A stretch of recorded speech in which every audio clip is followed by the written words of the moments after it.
Hello, everyone, and welcome to today's session. My name is Shankar Sahai, and I blog and talk about anything and everything related to customer success.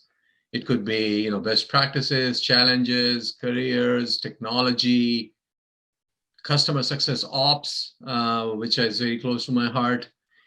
And today, in this episode, we are going to actually talk about something that doesn't get discussed a whole lot, and which is talking about CSM mindset needed for not just SaaS, but also non-SaaS customers. And to help us with this topic, I'm happy to introduce a very special guest with us today, Lawrence Fu. He is going to help us understand, what exactly is the role of a CSM when you're working with customers that are not the traditional SaaS customers. So I will, on that note, I will pause and let Lawrence introduce himself, and then I will chime in with a couple of other special things about Lawrence. So Lawrence, go ahead. Well, thank you, Shankar. Excited to be here. I've worked with customers and clients for a number of years now, around 15 years, mostly in advertising and SaaS platforms, and recently transitioned to staffing. And staffing might have a connotation to it, but I think that through this webinar, I think we'll be able to talk about some customer success and client services aspects with staffing. Okay, thanks, Lawrence. So Lawrence and I actually know each other for about 5 years now, right, Lawrence? Approximately about 5 years or so.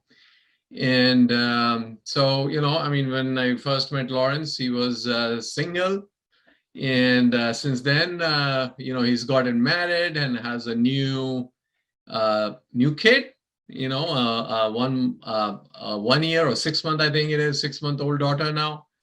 So I'm sure your kid keeps you busy 24/7. And how is that experience going, being the new dad? Yeah, thanks. It's so exciting.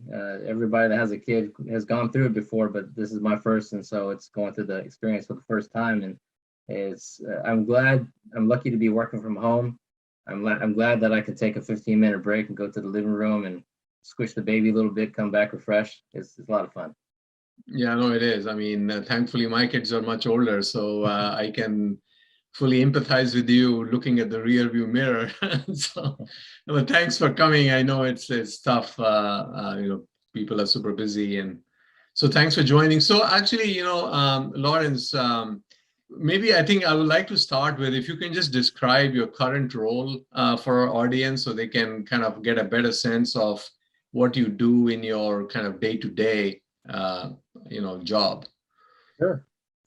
Well, in my current day-to-day, I work with a company called Artec. We're a woman-owned staffing IT solutions company. I've been around for about 30 years. One client that I work with is a Big Four bank, and so with the Big Four bank, it's a lot of people over there, a lot of people to meet.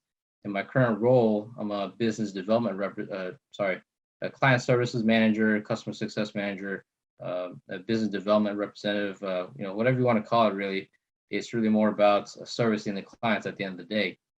You could say there's a difference between a delivery team and a client servicing aspect of it. So I'm on the client side, working with the clients, and my job is to make connections, meet people, develop a relationship, and ultimately find out what they need, hear about their story, hear about their challenges, their pain points, and if they have IT solutions that we can provide them, we're happy to do it. And so, going back to the first point at the top of this conversation is, the CSM mindset outside of just a SaaS platform.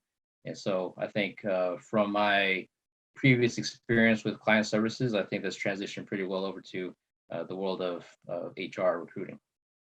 So, Lawrence, you have one customer that you work with, or do you work with multiple customers? Well, I used to work with multiple customers. I used to work with big oil and also healthcare companies. Just the nature of this one Big Four client, it's such a big client, it's such a big giant that a lot of the staffing companies the IT solutions companies, they would want to focus just on that one client. Okay. So, you mentioned that, the role you were able to transition it into this non-traditional customer, I would call. So how would you compare this role in terms of differences, and what kinds of things you had to kind of transition over, and what things just came over naturally? Sure. I think the biggest difference is the depth of knowledge you need to have for your clients. So when Shankar, when you and I worked together, there was maybe 15, 20 clients that you would work with, maybe 5 to 10 that are, top enterprise clients, or your top 5, top 10. I think that's mostly true with a lot of the startups or mid-sized companies that we work with. But when you step into servicing one client, and the type of clients and the type of industry that I'm in, it might just be one client, but there are hundreds of clients within that client, and they all do different things. If you go to, say, for example, the big big oil company that I was representing, you think you just pull it to the gas station and you pull up and get gas, and that's it. But once you start servicing the client, you have to understand the upstream, the midstream, the downstream, whatever that means, right? You have to understand the refinery business. You have to understand the global security aspect of it, the cloud computing aspect of it, the HR and the legal as well, because those are all also departments that I was servicing. And so you have to be very agile with speaking those types of languages. You don't, the old adage of you don't have to be an expert in anything, right? You just have to be sharp enough, or attuned enough to be able to talk about it and talk around it. It's actually a lot more enhanced with this type of client, because you have to switch from knowing the differences between Angular 6 and Angular 9, or cloud computing, or Azure, what's the latest with Azure. Or you also have to talk about the soft skills, like, say, a business analyst or scrum master, understanding what the difference between waterfall and agile, and maybe even an extension of the agile practice, Kanban. So you have to understand that a lot more, and act like you're smart enough, at least, to be able to talk educated with these clients. Okay. So, you mentioned Agile and Kanban board. Is this something specific to the customers that you're working with, or you think this is something that will work across non-SaaS customers?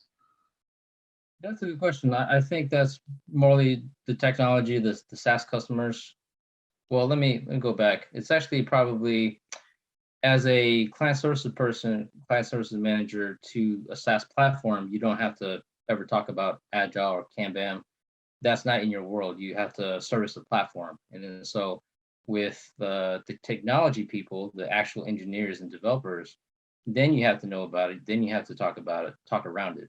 And so I think that goes back to what types of products or services or platforms you service. You can service the best bucket in the world, and you have to service that very well. Or it could be a subscription plan, or people, or events. You can represent a venue, or a service. And so with all those, of course, you don't talk about Agile with those platforms, with those products and services and subscriptions, but you still have to have that CSM mindset of white glove service. One mantra I've actually shared with Shankar when I first joined that company is that everybody's a client, even my manager, even the products or product support people, even the sales team, even the engineers. You as a client services person, you're the point of contact, and so everything flows through you, and you have to understand that everybody needs something from you, and so you have to service those people. So I think that kind of goes back to, again, the servicing the client, but also representing the product or the service. Yeah, no, that's a great point, Lawrence, actually, because a lot of times CSMs focus so much on the outside, the external customers, that they completely forget that they still have folks inside the building, so to speak. Everyone is virtual these days, but people get what I'm trying to say. But that even internally, you are you have customers, and many of the skills that are useful in the outside world are also very useful to work with internal customers. So you mentioned a few challenges, Lawrence. I mean, are there any other challenges, that you had that you found you had to kind of, learn and improvise and come up to speed on? Sure. Yeah, it's a great question. I was actually looking forward to answering this question. Um, the nature of a product or technology is you work on it, you tinker on it, and then it becomes what it needs to be, and the client's happy. And then something else comes up, either a bug or a new feature request, and then you do the same thing. You go talk to the engineers, product people, figure it out, voila, here you go. But the nature of the industry I'm in and the types of products or platform or service that I represent is actually people. And people are the most unpredictable product ever. And so when you're talking to the manager about, say, a person, a talent, a consultant that they want to bring on to fill a particular need, to fill a hole in the team, you don't know what the person is going to say with the contract. You're putting people together. You're the ultimate matchmaker, and so an example is someone had a brain tumor about a week before they started. Never knew about the brain tumor, and so you have to, of course, have a very empathetic mindset, but also keeping the business moving. Hey, how can we get this person involved when they're ready? But also, how can we service the clients with their expectation of someone's going to start working, start filling a need, start contributing to the team? And I think around that is also dealing with the other side of it is I have to fire people, unfortunately, when they're not performing. I have to tell them that there is a hiring freeze and a budget cut and a rate reduction, for my roster of people that I helped place. There is around, for example, maybe 30 people on the team or across the company that I represent. And you have to have 30 different conversations with the same message, with the same empathetic, same feeling, same emotional touch. And so those are all difficult aspects of the job, which, those are my responsibilities. You always have to do some things that you are not so excited about, but ultimately it's a responsibility that I want to take on. And so when you're dealing with a product or technology, of course, you think, okay, this is the product I represent. There's really not much emotion behind it, right? If the only emotion is really if you're delayed and there is a delay in the service where the bug won't get fixed, your client might get mad, might get upset. You can deal with that. But you kind of do feel for people whenever they're going through life events that you have to kind of take into account. So that might be a one instance where it's very, very different from the technology world. No, but Lawrence, again, I think you touched upon empathy a couple of times there, and I think that is, one of the pillars of what CSMs, whether working in the SaaS or non-SaaS traditional, customers, must bring to the table, because empathy forms so much of the foundation for where other things get built on. Like you mentioned in your case, empathy for someone who had a brain tumor or similar types of things, and you have to kind of get customers buy-in in terms of replacements and the impact, and yet minimize the impact to the projects, and which is kind of similar to on the SaaS side. If a release slips or because some engineer is sick or something else happens, and yet you want to make sure that the features that you promise your customers are going to be available mostly on time, Right. If not exactly on time, and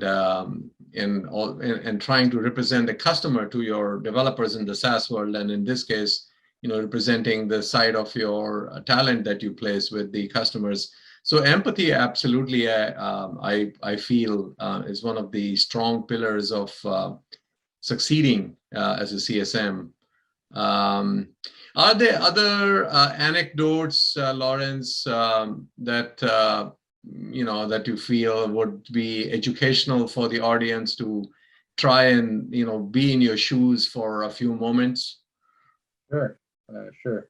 Well, I say that being in client services or customer success for however many years, 15 years might not be a lot to some people, but it might be a lot to others. And so I'd say one story I can tell is when I was with the ad network. We were servicing a client, a big telecommunication client. We were running their ad campaigns, and so it was a startup at the time. This client was a huge win for the sales team, and so we tried to service that client before I got there, and we didn't do well. This is a long time ago, so I can't name the details. I don't know the details, but what I do know is my experience. And so when they gave us a second chance again to run their program, I was the second account manager hired there, and so I took it on, and I was very proud in how we did it. We turned a test budget into right around 6 renewals, and those 6 renewals, it turned into hundreds of $1,000s of revenue for the company, for the startup. It turned out to be the biggest win for the clients. For the company in quite a long time. And I did this when I was still a young account manager, client services manager. But when I go talk to people, whether it's an interview or talk to a manager such as yourself, Shankar, I'm still very proud of it. And so that gives me the confidence as a young CSM that I can do this job, that I have the right mindset for this job. When you talk about client services, there's a difference between a customer support person, a customer success person, a client services person, and even higher than that, right? Like a concierge or something like that. Whatever levels there are. But I think that having that client services mindset and having the white glove service, believing that everybody's a client, trying to treat everybody like that, I think that goes a long way. And I think that's a story I'm still proud of, even though that was many years ago. No, that's a good one. One other thing that I get asked quite often is, if someone wants to get into this role, what would you like to suggest to them? I mean, what should they? Like you said, you discovered you had the right mindset. What are skills, mindsets, or other types of things that you would kind of advise someone who is trying to get into a similar role such as yours? Sure. Before client services, when I was maybe in high school trying to figure out what my major is in college, I wanted to do something product centric, and so I chose marketing. And I wanted to even be an industrial designer because, well, industrial design is very cool. Just you create products all day, and so I think in my nature, I think I'm a product person. I want to look at a product and find out the story about it, find out how we can improve it. Why is this element in this product there? Why not another element? It's just very interesting to me. So I think as a client services person, you need to have belief and conviction in what you do. And you look at a product, you have conviction at a product to represent it. And so if it's a SaaS platform or humans or subscription plan, you have to be a fan of that. And so if you're not, I think it comes through. You don't have that conviction to talk around it. If, for example, if you're in a kickoff call and you're talking about a SaaS platform, the salesperson just pump that client up. Oh, I'm so excited to get started. I'm giving you all this money. What can we do now? How can we partner? And if you're a client services person that you don't really believe in it, I think that goes through. That level of excitement just drops. the amount of renewal money just dropped. The chances of renewal just dropped. So I think you definitely have to have that conviction of what you do, and find the good attributes in the product or service and promote that.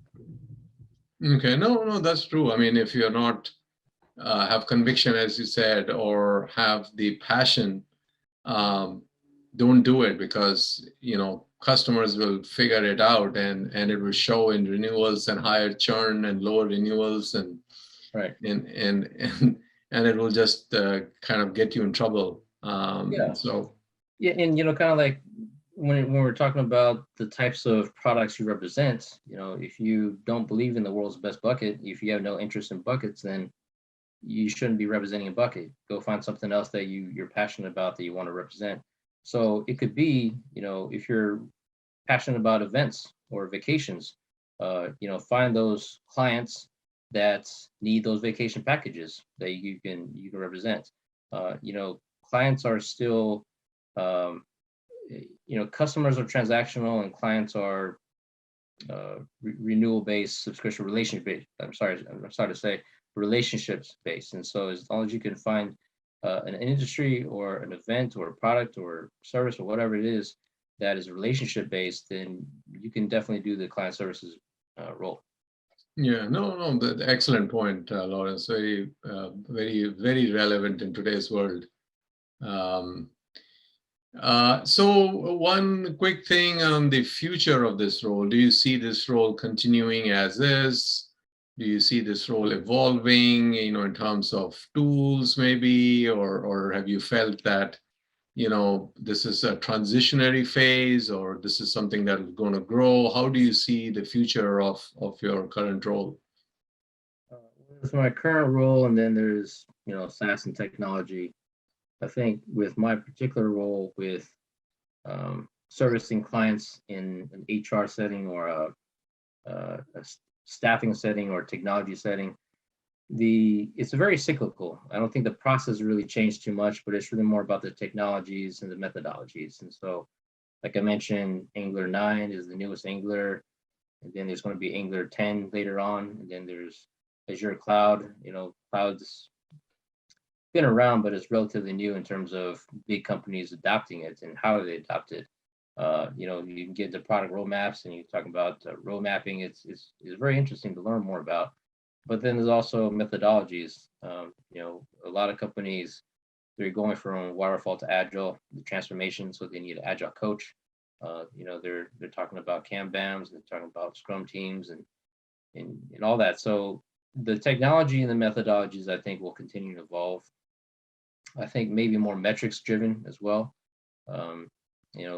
With our tech, we're definitely metrics driven, and there's a lot of reports and metrics to tell you how you're doing and which lines of business you should go after, and how you're doing with these particular managers here. But I think also with SaaS platforms and technology, a lot of things are becoming SaaS and subscription based, and also a lot of metrics as well, like the Tango and Gainsight. Those are all 5, 10, 15 years or so, but taking the industry to adopt, it's pretty fascinating to see what you can do with those platforms now. I mean, I agree with you on the metrics part. I mean, I think many verticals use, industry standard metrics, but I think there is definitely scope for introducing more industry specific or customer centric metrics that do a better job of measuring the performance of the CSM team maybe, or even the company as a whole, the service, whatever that service might be, SaaS or non-SaaS or talent or vacation packages, as you said, as one of your examples. So I mean, I agree with that part completely, and I think metrics will keep evolving as people understand more and more about this role, and the role matures, because CSM is relatively a new role when you compare it to, let's say, development engineers, which has been around for 50 years now, or more maybe. So yeah, I totally agree with that. Again, Lawrence, thanks so much for your time.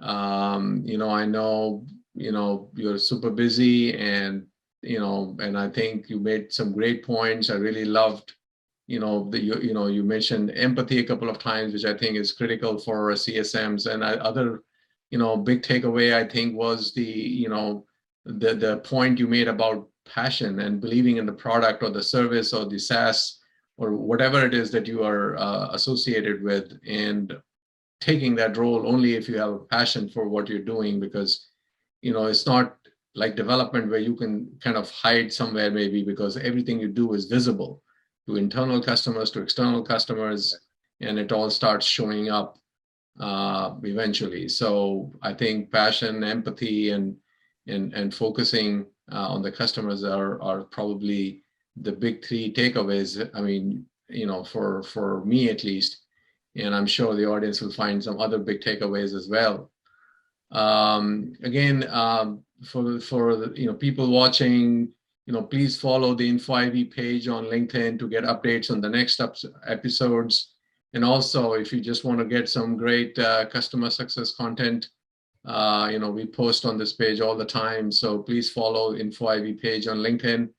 And thank you once again for Lawrence, and to everyone else joining today's session.